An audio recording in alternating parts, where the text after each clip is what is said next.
KPIX 5 News at 6 begins right now with a deadly police shooting in San Jose. Officers say they were forced to open fire when a woman turned a stolen car into a weapon. But we've learned she was not the suspect they were looking for in the first place. KPIX 5 reporter Dawn Lin live in San Jose, where a vigil has turned into a vocal rally demanding justice. Dawn? That's right, Veronica. Family and friends have been here since 4 o'clock holding this candlelight vigil. Yeah, as you mentioned, this vigil at times has turned into a rally. They're calling for justice. They're demanding the police officers who shot Jennifer Vasquez be arrested. Now, the chief calls this a tragic shooting, and he says he feels for the driver's mother, but he says this was all preventable, and he repeatedly said today the driver's action gave officers no choice, but the driver's mother disagrees.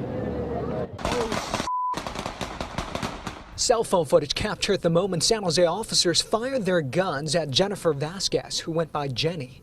Investigators say she drove a car toward the officers and they opened fire, fearing for their safety. I could support and defend the actions of my officers while still having empathy and compassion for a mourning mother. The officer-involved shooting happened early Christmas morning. San Jose police responded to reports of gunfire in East San Jose. They found 2 victims with gunshot wounds.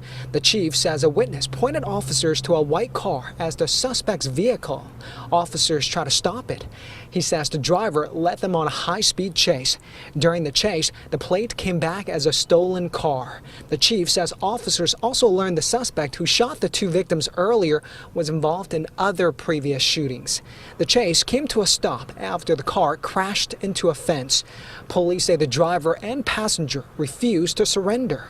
They say when the driver accelerated the car toward officers, they opened fire.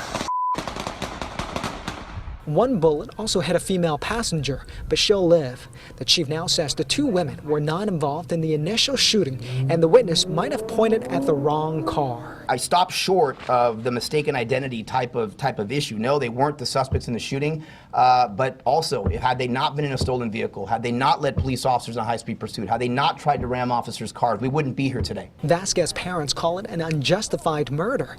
They say through a translator, police chased the wrong people and used excessive force. It shouldn't have happened the way that it did, in the manner that it was resolved. Even if it was a mistaken identity, the way that it was dealt with, it wasn't right. The Vasquez family is demanding an independent federal investigation into the shooting. They also want the police chief to release the 4 police officers' chest cam footage. By the way, the chief also mentioned that Jennifer Vasquez, has a record, and she was previously arrested for stealing and leading police officers on a chase. But he says that record did not matter at the time of the shooting because officers were simply responding to the action of Vasquez at the time. Veronica. So, Dawn, you've told us a little bit about the background of Jennifer Vasquez, but there was another passenger in the vehicle. What do we know about her? Yeah, she has been arrested. She was released from the hospital on that same day, and she was booked into the local jail for a bench warrant. So that's what we know of her.